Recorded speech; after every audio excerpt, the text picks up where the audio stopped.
فرمایا کہ اس کے حضور استغفار کرو، وہ آسمان سے بارشیں نازل کرے گا، تمہیں بیٹے بھی دے گا، تمہیں مال بھی دے گا، لہلہاتے باغ بھی ہوں گے، چلتی نہریں بھی ہوں گی، معیشت کا پہیہ چل جائے گا اگر تم اللہ سے ڈرنے والے بن جاؤ گے۔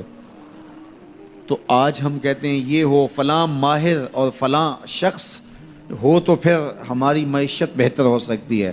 اللہ نے کہا استغفار کرنا سیکھ لو، میں تمہارے لیے رحمتوں کے دروازے کھول دوں گا، رحمتوں کے در کشادہ کر دوں گا، پیچیدگیاں ختم ہو جائیں گی، مشکلیں آسان ہونے لگیں گی اگر تم اللہ سے ڈرنا سیکھ جو، اس کے حضور استغفار کرنا سیکھ جو۔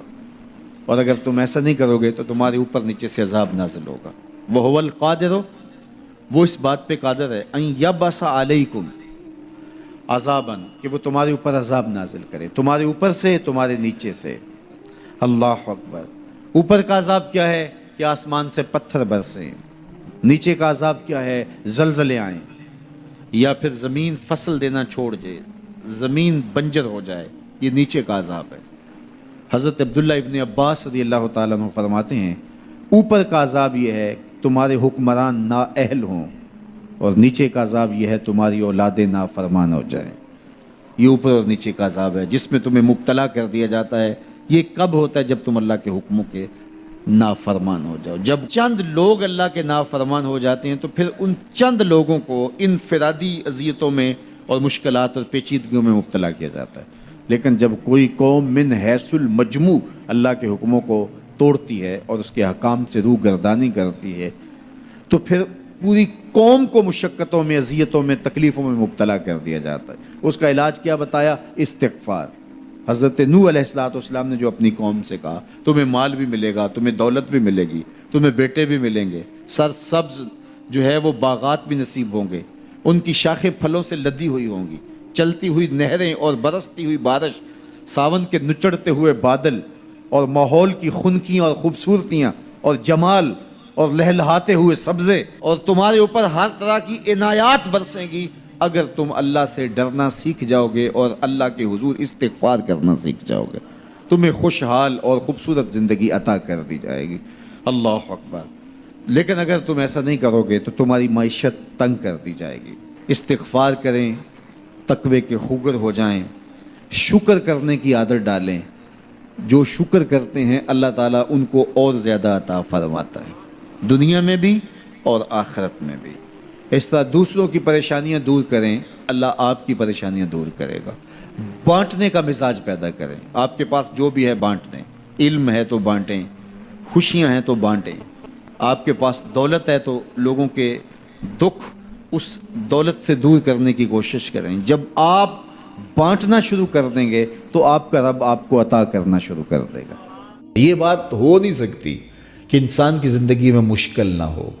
جب انسان کو پیدا کیا گیا تھا، اس کا خمیر گویا گیا تھا، تو 39 دن تک اس کے خمیر پر مٹی جو گوندی گئی تھی انسان بنانے کے لیے، اس پر 39 دن دکھوں کی بارش ہوئی تھی اور ایک دن خوشیوں کا می برسا تھا۔ تو انسان کی زندگی میں خوشیاں اور غم اس تناسب سے ہیں۔ لَقَدْ خَلَقْنَا الْإِنسَانَ فِي قَبْضٍ، انسان کی زندگی مشقتوں کا مجموعہ ہے، حالات کی تلخیوں کے سے مقابلہ کرنا پڑتا ہے۔ لیکن حالات مشکل ہو جائیں تو ان سے نکلنے کا راستہ کیا ہے؟ تو سنیے قرآن کیا کہتا ہے، وَمَن يَتَّقِ اللَّهَ يَجْعَلْ لَهُ مَخْرَجًا وَيَرْزُقْهُ مِنْ حَيْثُ لَا يَحْتَسِبُ۔ جو اللہ سے ڈرنے لگ جاتا ہے، تقوی اختیار کر لیتا ہے، تو پھر اللہ تعالیٰ جل شانہ اس کے لیے مخرج پیدا کر دیتا ہے، یعنی اس مصیبت سے نکلنے کے اللہ راستے دیتا ہے۔ یہ اس شخص کا مقصوم ہے جو اللہ سے ڈرتا ہے۔ اس پر مشکلات اس پہ بھی آتی ہیں، یہ نہیں کہ اس پہ مشکلات نہیں آتی، زندگی کی مشکلات کا وہ بھی شکار ہوتا ہے، لیکن جو ہی مشکلات آتی ہیں ان مشکلات سے نکلنے کا اللہ اسے راستہ بھی عطا کر دیتا ہے۔ اور دوسری بات، وَيَرْزُقْهُ مِنْ حَيْثُ لَا يَحْتَسِبُ، اللہ اس کو وہاں سے رزق دیتا ہے جہاں سے اسے گمان بھی نہیں ہوتا، وہاں سے رزق دے دیتا ہے۔ بندہ تو یہ کہتا نا کہ مجھے یہاں سے ملے گا، یہاں سے، ایک بندے کی منصوبہ بندی ہے، لیکن جو اللہ سے ڈرنے والا ہوگا اللہ اس کو وہاں سے رزق دے گا جہاں اسے گمان بھی نہیں ہوگا، خیال بھی نہیں ہوگا کہ یہ راستہ بھی حصول رزق کا ہو سکتا ہے۔ تو یہ میرے رب کا وعدہ ہے اور میرے رب کے وعدے سچے ہیں۔ تو جب تم اللہ سے ڈرنے لگو گے تو یہ تخت و تاج، یہ دنیا کی عزتیں، یہ تمہارے قدموں میں ہوں گی۔ اس سے ڈرنے کا نتیجہ ہے جو تمہارا رب تمہیں عطا فرمائے گا۔ حضرت عمر رضی اللہ تعالیٰ عنہ کی خدمت میں ایک شخص آیا، اس نے کہا میرے ہاں اولاد نہیں ہے، تو آپ نے کہا استغفار پڑھا کرو۔ ایک دوسرا شخص آیا کہ صاحب بارشیں نہیں ہوتی، فرمایا استغفار پڑھا کرو۔ تیسرا شخص حاضر خدمت ہوا اور کہا کہ ہمارے ہاں قحط کا عالم ہے، فرمایا کہ استغفار پڑھا کرو۔ تو کوئی پاس بیٹھا تھا، اس کے اٹھ کے جانے کے بعد کہا کہ مختلف لوگ مختلف سوال لے کر آئے اور آپ نے ایک ہی جواب دیا کہ استغفار پڑھا کرو۔ تو کہا میں نے اپنے طرف سے تھوڑا دیا، یہ تو میرے رب کا فرمان ہے۔ کہا وہ کیسے؟ کہا سورہ نوح پڑھو، فَقُلْتُ اسْتَغْفِرُوا رَبَّكُمْ۔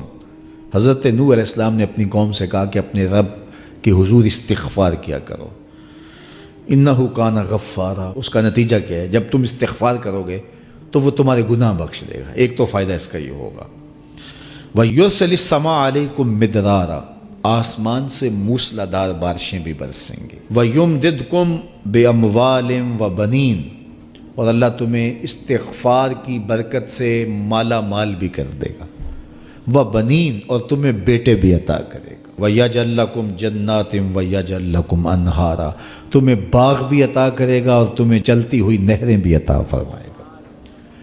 آج میں سمجھتا ہوں کہ پاکستانی قوم کو اجتماعی استغفار کی ضرورت ہے۔ آپ کے دریاؤں کا پانی سوکھ گیا، استغفار کریں گے اللہ تعالیٰ ان کو پانیوں سے مالا مال کر دے گا، بارشیں ہوں گی، قحط سالیاں دور ہوں گی، بے اولادوں کو استغفار سے اولاد نصیب ہوگی، اور معیشت کی بہتری جو ہے وہ استغفار کے ذریعے سے ہوتی ہے۔